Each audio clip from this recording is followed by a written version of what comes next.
So by the end of the night when we're watching Metallica, I'm just having the greatest time of my life. And the next day I'm like, shit, oh, man, I feel kind of bad. Like, I wonder if I did anything stupid or whatever. And my guys were like, dude, you don't got to worry about shit. There was a chick that called somebody up on stage and pissed all over his face. So I was like, fine, I'm good.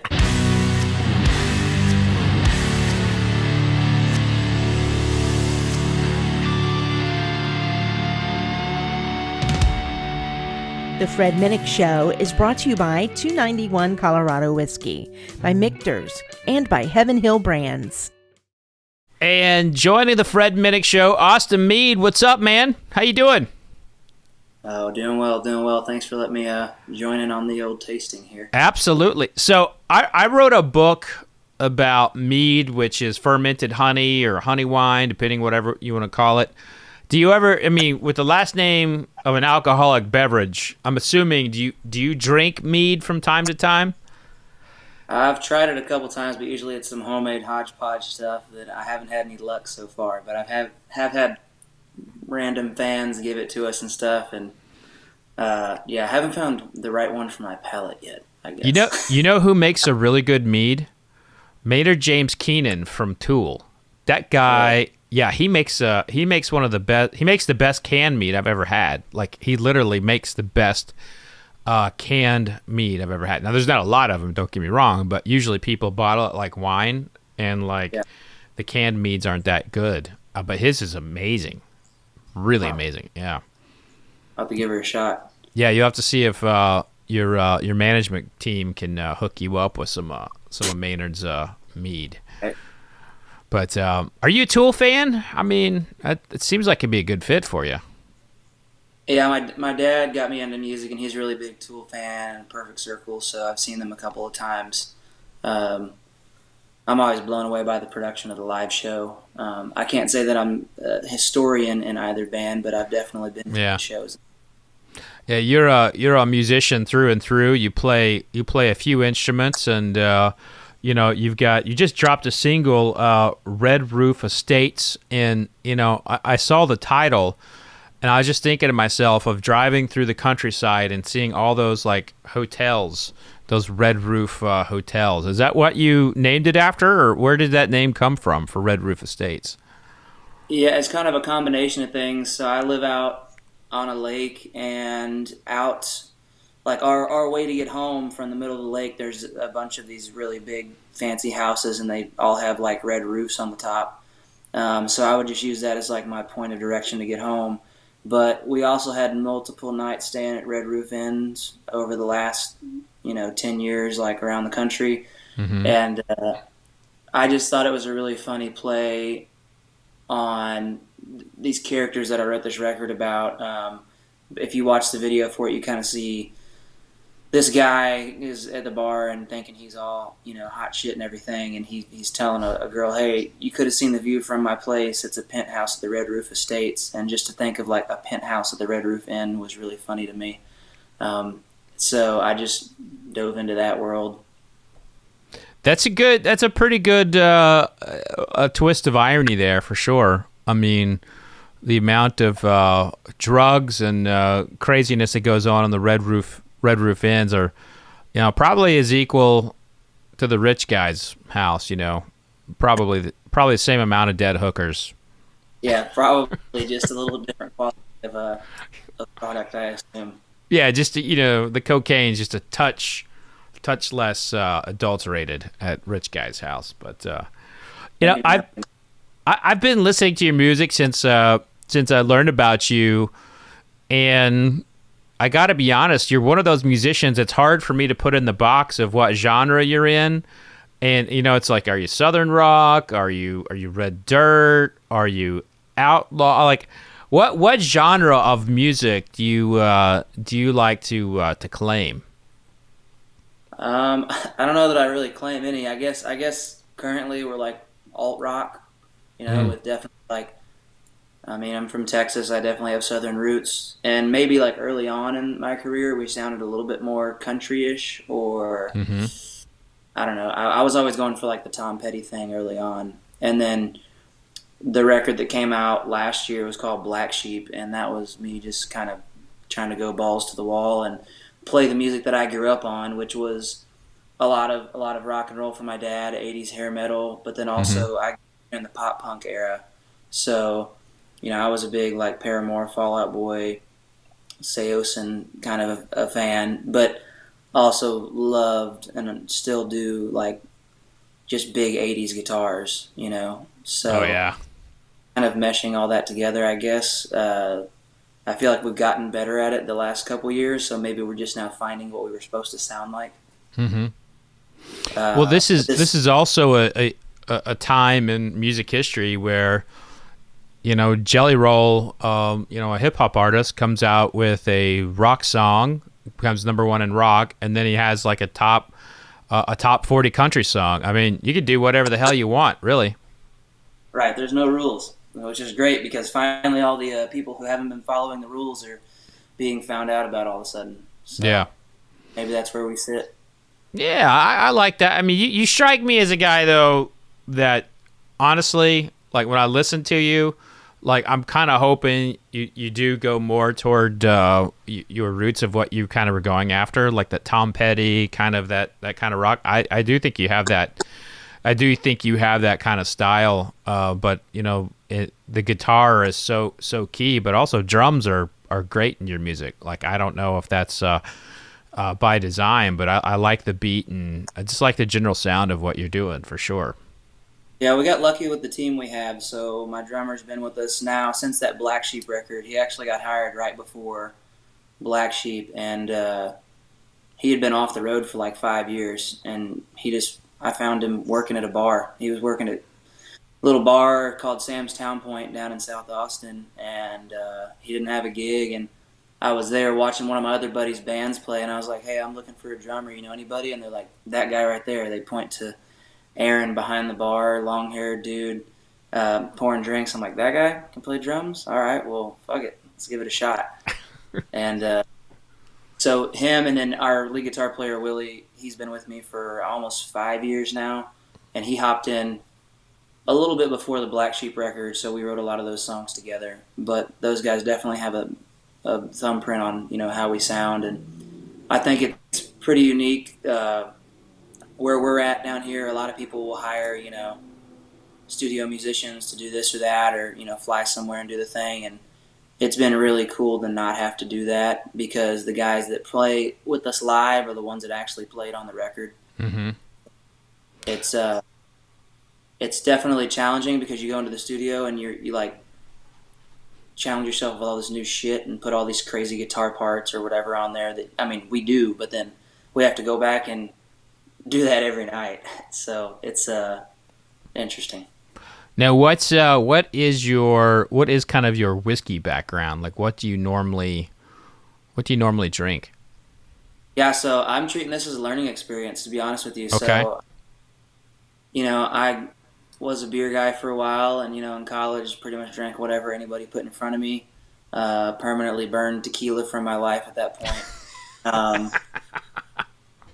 I was really the last couple of years, like, I like chilling out on the boat and drinking a beer, and then probably like the last 6 or 8 months, I just haven't drank beer at all. So, been getting more into the mixed drinks and stuff. And I was cracking up. You sent me this shirt that says "Vodka sucks," and my go-to is generally like, vodka soda with lime. But I'm here to learn, so I'm this whole thing. Well, being a bourbon author and historian and taster, like vodka is kind of like a nemesis, and so that's really only why I say it sucks, and it's kind of a fun thing to have a play on words with.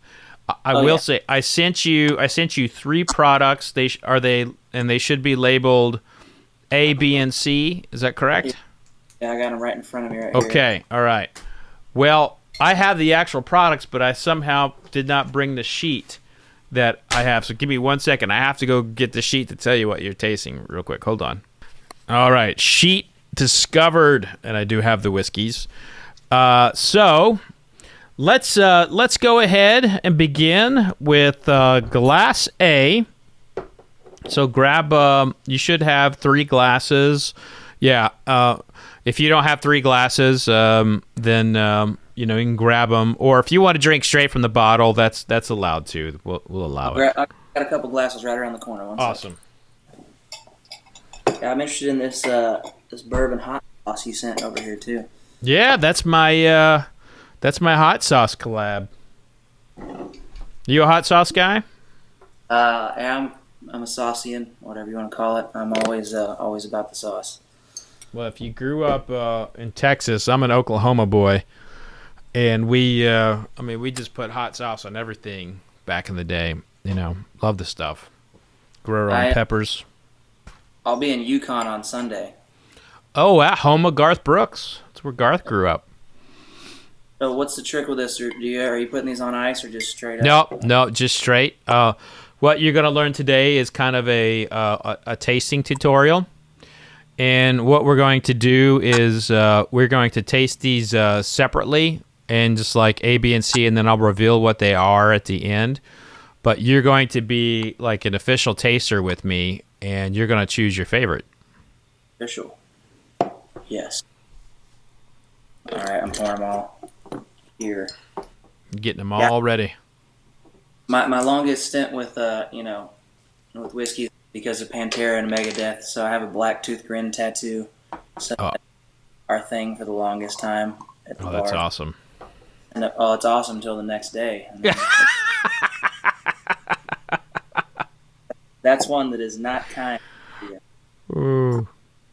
All right. So let's jump into the Texas thing a little bit. Are you a Longhorn fan or an Aggie or a North Texas Horned Frogs? What kind of fan are you in there? I graduated from Texas A&M in 2015, so I'm an Aggie. All right. See, I respect that. I went to Oklahoma State, and yeah, that's right. I hated Texas, but I loved A&M because I was a military guy, and the Corps of Cadets, they're badass. And anytime I served with someone from Texas A&M, they were always great officers. So I have a huge respect for A&M. Great team. Down the road from there, I always thought growing up that I would want to go to Austin, and then I visited Austin, and I was like, hell no, I'm staying out. So yeah, that's a little bit more John Mayer than Megadeth. So yeah, I mean for sure. Which hey, I can get down to both, but man, I want to be able to, go to the grocery store and not sit in 5 o'clock traffic in Austin. Absolutely. So let's begin with Glass A. Your journey begins by bringing it to your nose. So you like to look at the color a little bit, kind of analyze it. With American whiskey, when it goes into the barrel, it is as clear as the water from your tap. So the barrel represents all the color. There's some categories that allowed coloring, but typically most of them do not. And so the colors, it's almost like looking at an album cover. It gives you an idea of what you're about to taste. An album cover will give you an idea of like what the music is going to sound like.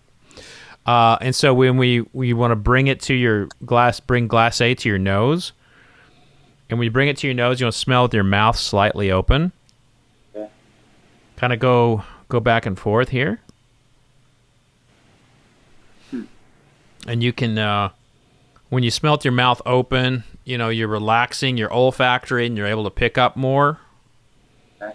And I'm just going to break this down. You tell me what you're smelling. But I get a lot of sweet notes like vanilla and caramel, kind of like almost like an icing or a pudding. Okay. What are you picking up? I'm trying to figure out how to describe it in words here, because although I write songs, very hard to describe. Why? You'll get there. Do you have like a general sensation? Can you say it's like sweet or spicy or woody? Is there like a general category you can lump it in? I think I would have to compare an ABM back and forth, to be honest, to have a base. You know what I mean? Okay. I can definitely now that you've said kind of like the sweeter, almost like a vanilla or almond something maybe. That's what it seems almond. like. Almond is a good call out. Yeah, there's definitely some kind of like almond style in here. Now, so when you put it to the palate, the first thing to do is really focus on what part of the tongue is it hitting. So, the first taste is like you try to focus on the part of the tongue, and you'll get the sweet notes on the tip of your tongue. You'll get the savory notes in the middle. You'll get the spicy notes toward the back, and then you'll also get bitterness in the middle toward the back and also on the sides. So just put a little bit on your tongue, and let's talk about what part of the tongue is it hitting. Right on.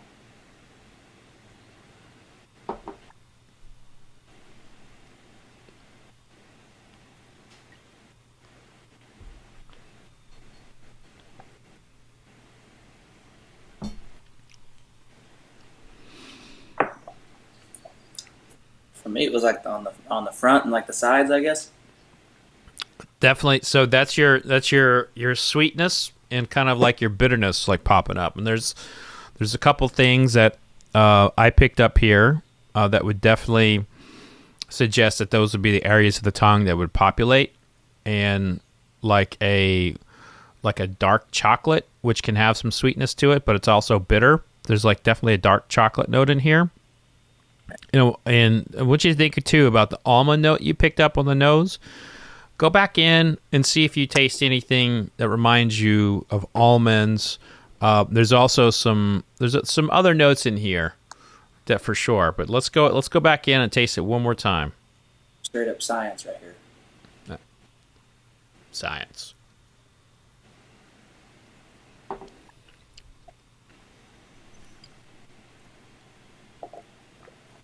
When I let it sit, I can definitely tell the sweetness that you're talking about.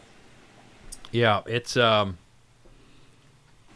gotta say, this is the first time I've tasted this whiskey.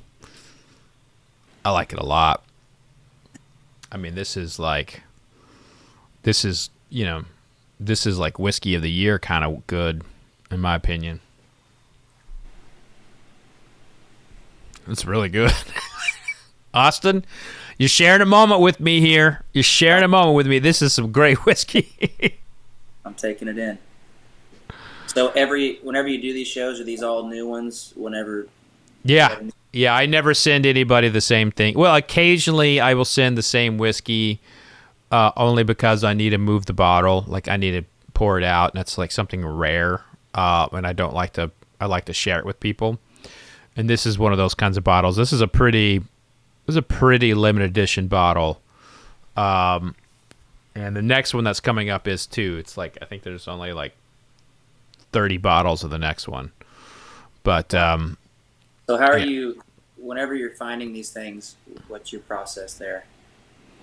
Well, as a critic and a industry member, if you will, these people just send me stuff. Like it's kind of like, and I also have my own spirits competition. So I mean, I get between the spirits competition and just like people sending me stuff, I'll get 2,000 bottles of all shapes and sizes in a year.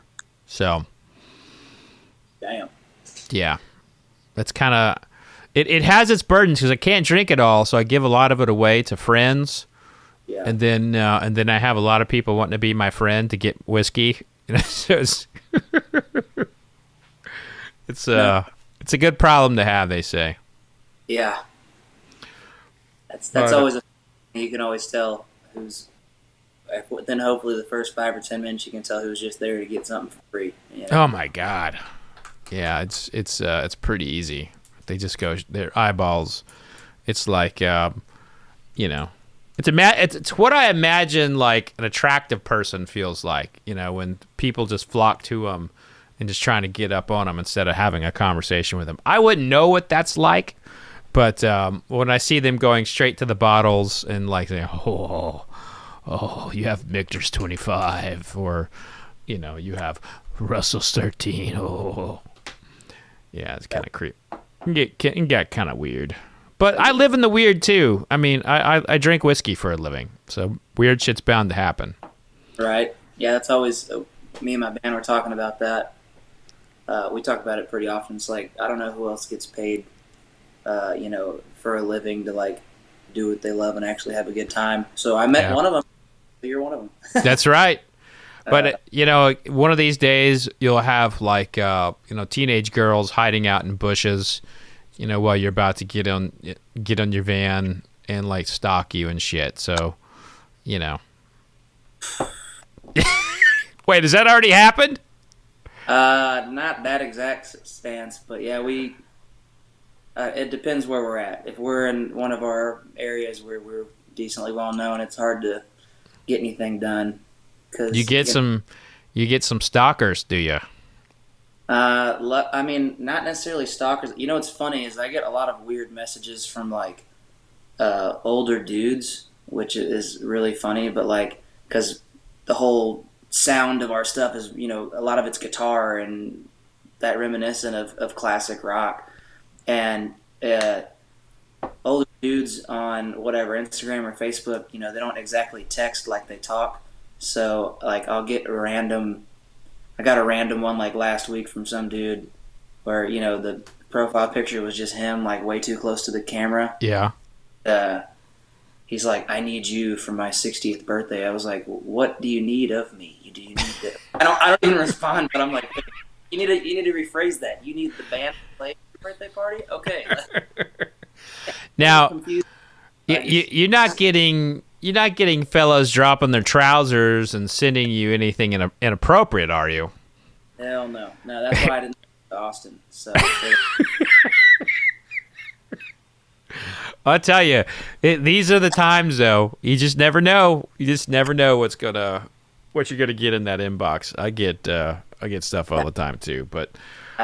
My favorite is we have a song that came out called Happier Alone, which is just, I like the play on words, Happier Alone. And I get so many, like this is always from the younger side, but I get a lot of kids that'll message me wanting like relationship advice. And I'm like, whoa, dude, you're talking to the wrong guy here. You know what I mean? Like that, I'm not going to sit here and give a 4-paragraph response on why you should ask her out to the movies, man. So, I mean... I don't know though, Austin. You could come up with like a side business. You've heard of Cameo. You could create like a Cameo account. Like, I'll give you dating advice. Book me on Cameo. Yeah. Well, my wife would probably disagree. She probably puts up with way too much shit for me to be giving anybody. Yeah, same. I have made some good blind date suggestions and hookups, and I've made some horrible ones too. So it just, it is what it is. So, all right, are you feeling pretty good about Glass A? Glass A was pretty tasty for you. Yeah, I mean, considering I'm not really a connoisseur here, I was surprised that it didn't give me a little shock. Okay. All right, now we're going to jump to Glass B. We're going to see kind of where it stands. In comparison. So here we go. Looks a little darker, I think. Definitely smells different. Oh, yeah. It smells a lot darker. Trying to think of exactly what notes it would be. Do you barbecue much, or do you like barbecue? I like barbecue. We usually...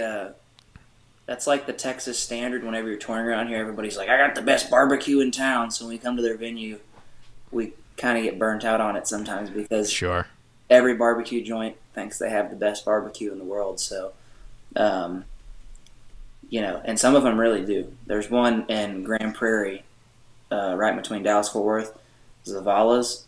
Dude, those people, freaking amazing. I'm telling you. But there's always, somebody who's like, oh, this is the best ever. And so I judge a lot of them by their turkey because that's a hard one.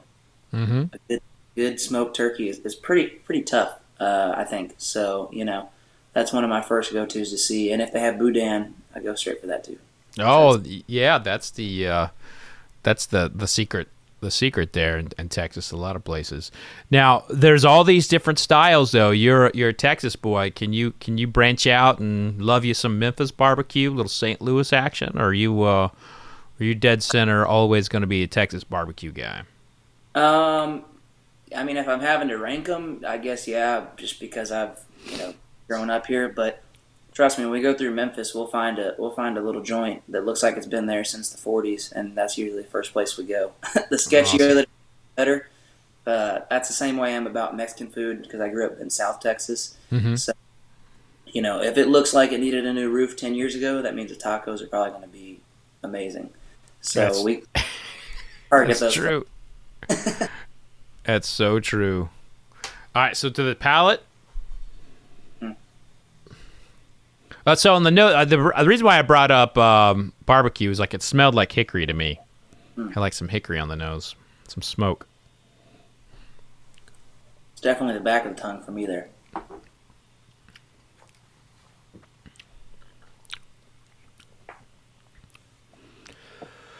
I don't think I've ever had a whiskey that made me need a sneeze. Allergic to it, huh? Wow.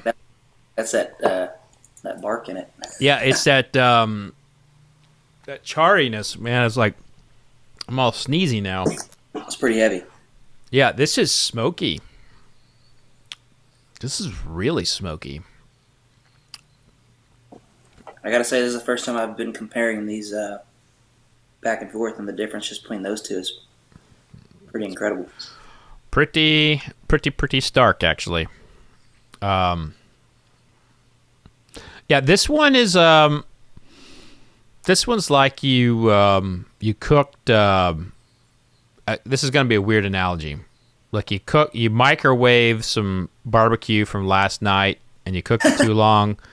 You microwaved it too long in like on like a paper plate, and you got a little bit of that paper plate and it's stuck to the barbecue. It's a weird thing to describe, but that's what I taste in Glass B.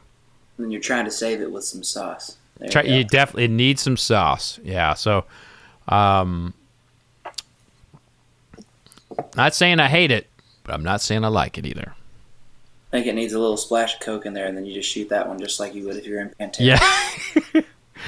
By the way, that's the when you say that it needs to be saved with some Coke, that's like the death sentence for like a premium whiskey, So, but hey, that's that's why I taste. I can't like everything. Somebody probably the greatest in the world. I'll tell you that. Yes.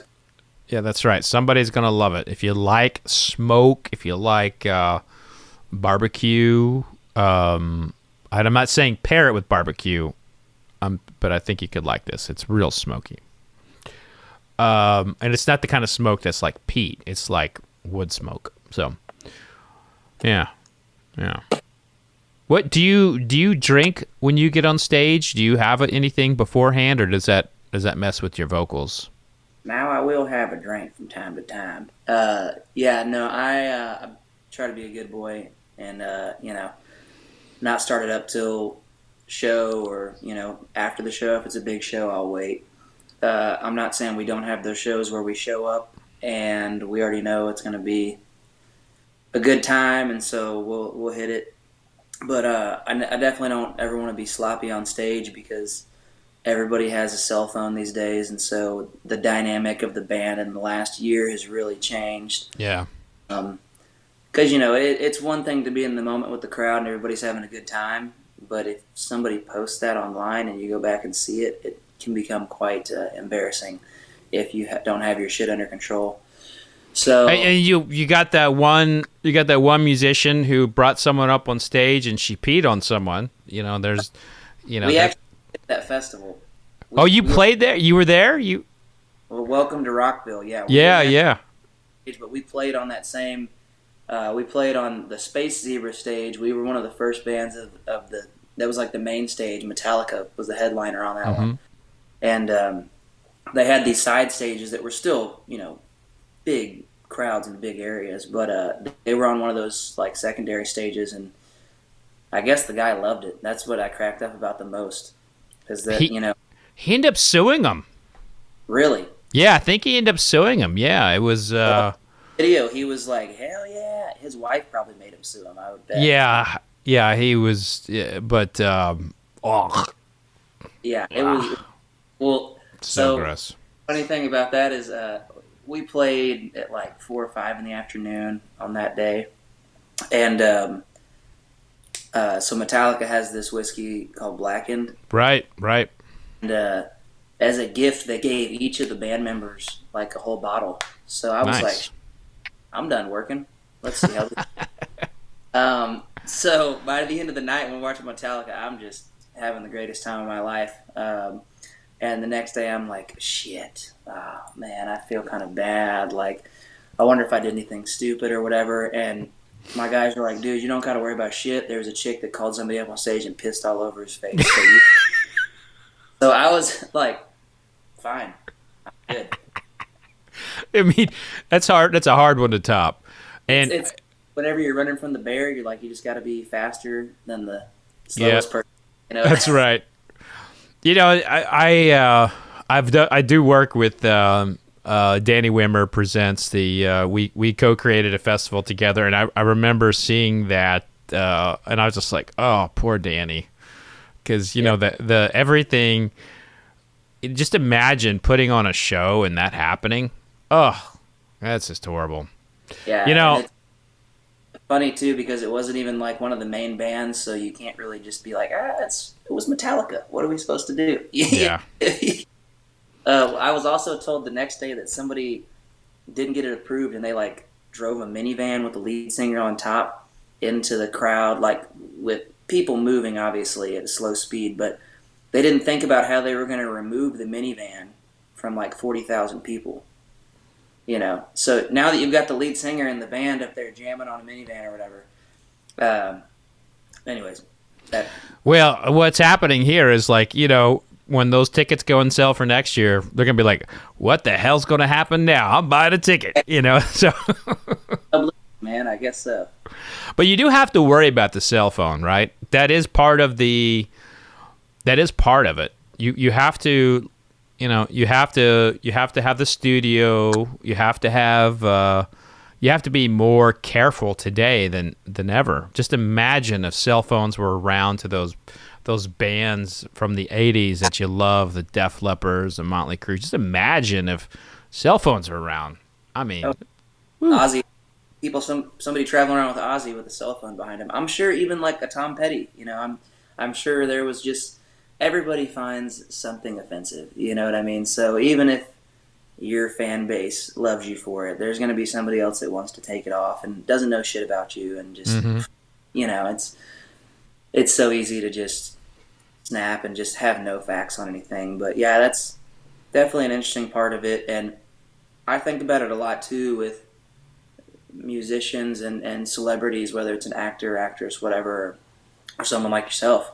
Like, you know, 20 years ago, it was really hard to find out information about people. So you didn't Right. know how they were. You only were able to get a feeling or, you know, judge who they were based off of what you saw on TV or what you heard on the radio. So that could be a great person in your mind. But now that there's so much more information available, you have too many things to cloud your, you know, I guess thoughts about people, Mm-hmm. and just way easier to create some kind of a judgment against somebody, which I think is total bullshit. But you know, that's why I don't live in Austin. So whatever. Well, you're also, I mean, you're the young generation that, you know, if there's more of you that think that way, then I think that it can change, because I don't think it's your generation that pushes it.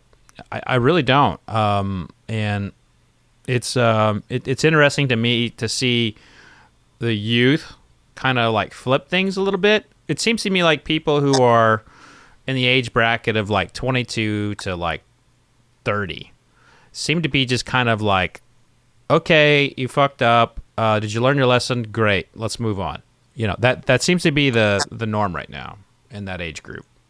Yeah, with all my friends it is, and if they're not like that, then they're people that are way too influenced by, you know, everything online and on TV. So then you're just kind of like, yeah, that person's probably crazy. So we'll just not invite them to the barbecue. We're we're not going to that good barbecue. What was the good barbecue spot you mentioned earlier? What was it called? The Valas. The Valas. All right, they're not getting invited to the Valas. All right. Valas, yeah, Zavalas. Yeah, they're amazing. There's some other good ones around here too, but yeah, I don't know. I could go off on that rant forever about. I think people should think for themselves a little bit more. You know. That would But be that would be a welcome change in society, my friend. I can tell you that me, right now. me telling them that is me thinking for them. So you go down that rabbit hole and do whatever the fuck you. But see, here's the thing, Austin. You offended me because I wanted you to do some thinking for me. Yeah. So, yeah. I've definitely heard some of that. And we heard one of those literally after we played a show on Sunday, and I mean it was a great show. I really enjoyed it.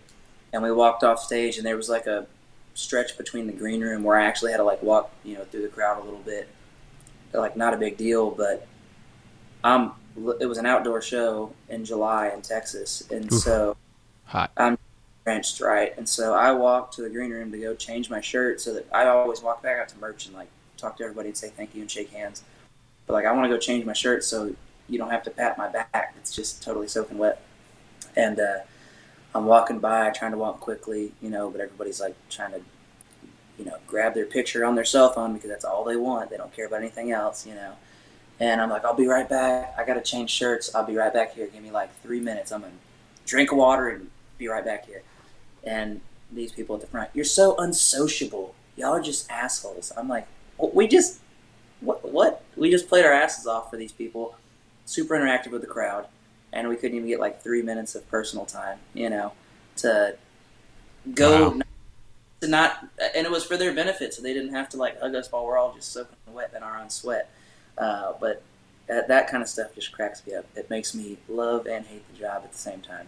But Well, the fact is that one person, those two people, I have learned in having a moderate kind of public life that they definitely represent the minority. All the people that showed up to see you, they're gonna wait. And besides, they don't want you all gross. They want you cleaned up and looking pretty. So that's how they want for the photos and such. So hard to do, man. This mustache.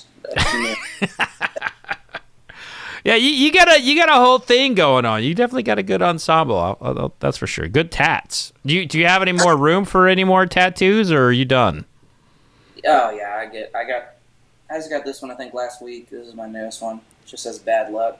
But I started getting tattoos when I was like 16.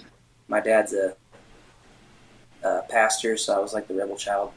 And then it was funny, once I got tattoos, all my aunts and uncles like saw that the gates were open, and now the grandparents couldn't get mad anymore because their grandson had done it first. So now they all have tattoos. That is awesome. Now, is that an umbrella on your right bicep? Yeah, just an umbrella. That's the flower in the middle. Just says bad luck. Just kind of. I thought it was cool. I've got loser on my arm here. I've got Texas on my wrist. I've got on my wedding night, my wife. I came up with this dumb little thing on my wedding night. Had my wife tattoo me, even though she's not a tattoo artist. And then I got all kinds of stuff. My left leg is all like albums that I grew up listening to, and then my right leg is kind of like random fun stuff from different places I've visited and played at. So if I go play a show and find a good shop, I'll go get that done. That's awesome. I don't know. So there's more room on the canvas if there's any tattoo artists out there that want to get the Austin Meade skin. So, Right. So we're gonna move on from Glass B. We both kind of felt like, nice coming to the show. So let's go to Glass C. Looks the lightest from the looks of it. Yeah, and knowing what it is, I'm not surprised. But remember your training, Austin. You looked at the color. Now we go to the nose. Mouth slightly open. And it's kind of fragrant-y. Almost floral. Seems a little, I don't know if harsh isn't the right word. Seems a little bright, maybe. Like, I don't know. Very. I feel like we're about to have some alcohol. I think there's definitely some alcohol there, but it's not like rubbing alcohol. It's just it tastes like it's going to come in hot. I definitely feel that. All right, so let's put it to the palate.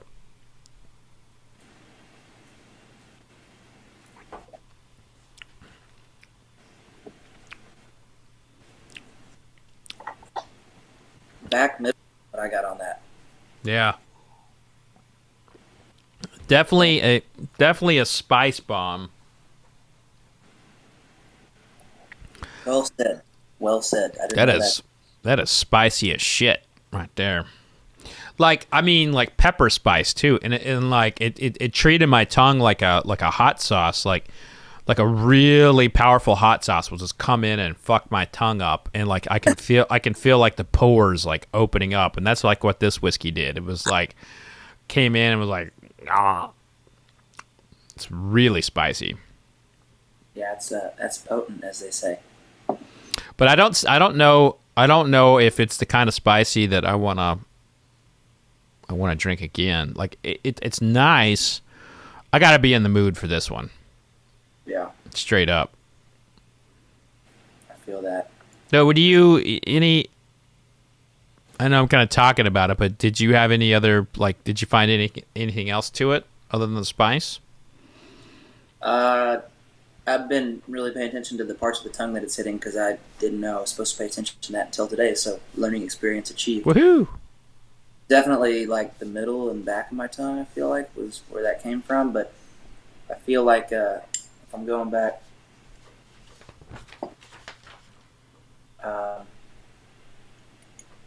yeah, it smells pretty hot.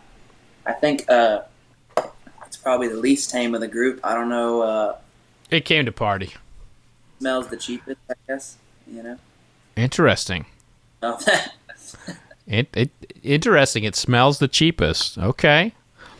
Let's go back to A. It just, wow. it's less harsh for sure. Oh my God, it's like making love to my nose right now. It smells so good. That's funny. A is most definitely my champion. I got to agree with you there. So A is I'm going to pull up the pricing on these.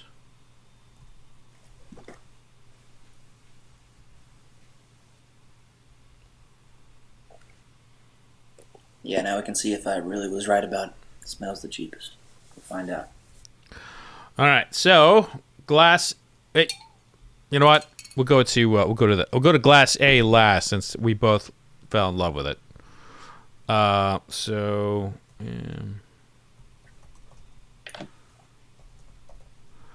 glass B is a brand coming back like a historic brand called McBrayer, W.M. McBrayer. This is a famous distiller from the 1800s who just kind of went away. Used to be a pretty famous brand, but it is not really widely distributed. But they're kind of getting back out there. It's 4 years old, 103 proof and some change. SRP is $100, and I think we both kind of said that it was just smoky. It was just smoky, I think is the best way to put it. A little heavy. And, yeah. And the right. The glass C, you could not have been farther from the truth regarding it tasted the cheapest. This is Chicken Cock 20-year-old. It's a Canadian whiskey, 100 proof, $500. So this is actually the most expensive thing on here. Well, now, I would say, like, in retasting the McBrayer, which was B, and this one, I think I probably like the McBrayer more. I think I like the smokiness I can get myself around. I just, for 100 proof, this is 100 proof, and no way in the world does it taste like 100 proof. And it tastes so hot, and it's spicy. And like I said, it fucked my tongue up. It's like, you know. That's funny. Yeah, that's I prefer the modest life, as you can tell. So maybe that's where the $500 though. Holy shit. Yeah, just I'd rather wipe a couple hundreds. 20-year-old 20-year-old Canadian rye. Definitely a last place finisher for me. Was it last place for you? Did you end up coming around on B a little bit? I think B. I could definitely stand B. I might have to get a little nice little ice ball in there, but I think I could handle B. Yeah, I think ice would be good for B. B's not something I hate. I think I might actually hate the other one. So there's definitely some issues in my life. Let's put it that way. That'd be nice for Canadians, so they're and go ahead. I can't stop thinking about South Park. I don't know if you're a South Park fan or not. Huge South Park fan. I can quote them all day long. The splitting heads, that's how you know they're Canadian. That's right. Do you remember the episode where the butts, they had the butt episode where like there was like a missing kid and Cartman made up like a milk carton of like Kenny's butt, and it turned out like there was like this there was like a people who had a deformity of like their butts were their faces. Remember that episode? I think I've seen that one. One of my favorites that we always laugh about is whenever they get into Lord of the Rings. Oh, and yes. They're all playing Lord of the Rings, and their parents accidentally put Backdoor Sluts 9 into the Lord of the Rings case, and so every one of the kids watches it, he's like, I'm done, I'm not playing anymore. Yeah. Yeah, that was Tolkien who was that one. And then Butters watched it and was like, oh, my precious. Yeah, he's got all of a sudden. Yeah, that's... He went a little too far. Yeah, man, South Park has just had such a great run. I love that show. And now they're on Paramount with some new like longer form episodes. So amazing that they're still going. I love the originality behind that, and at some point I watched like a short documentary about how they come up with it. They stay so current because they come up with it like the week of. Yeah, that's right. Like they have everything kind of, they can move pretty quickly. I've seen a couple of those episodes. 2 seconds. So moving on to A, huh? Moving on to A, our champion of the tasting. Proof and Wood Vertigo, a 2021 release. This is 102.3 proof. It is a blend of American rye, bourbon, and light whiskey. So 3 different categories of whiskey, 102.3 proof. It clocks in at $150. And this is actually still pretty widely available and pretty friggin' good, I really, really like this. I think, America on this one just a bit. What's that? That America beats out Canada on this one just a bit. America! Woo! Well, July 4th.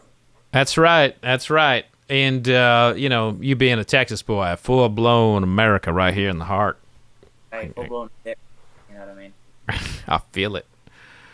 Well, so you've learned some tasting tricks. You've got something to move forward with.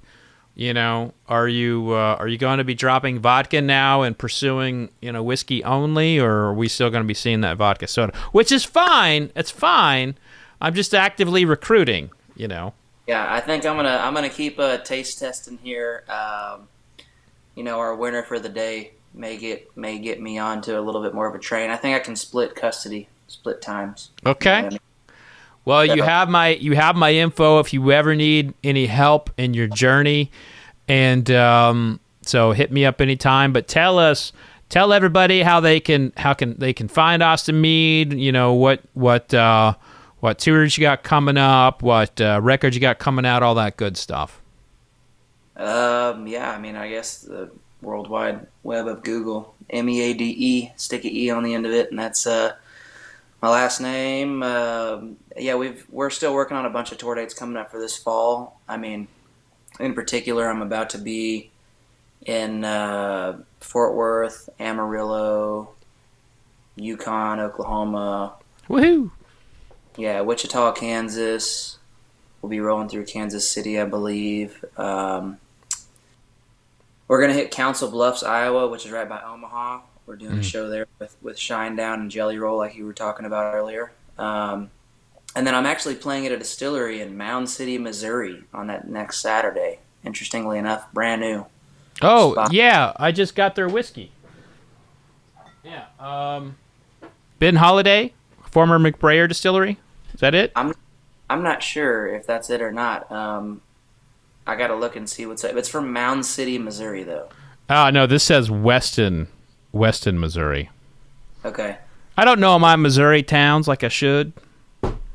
this one's way up there, man. I've been duck hunting up there before, and it's just snow everywhere. It's crazy, Oh, okay. All right. or in goose hunting stuff. So it's one of those small towns where there's like two stores, and I love it because there's never any traffic.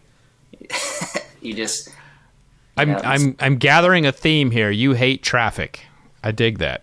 dude, I spend so much time behind the wheel of the Sprinter. It's insane. I mean, I'm driving like if I spent as much time on guitar in the last 5 years as I spent on actually driving and working on vehicles, I don't think I would have to drive the vehicle anymore. But I've for some reason chosen to work the hard way.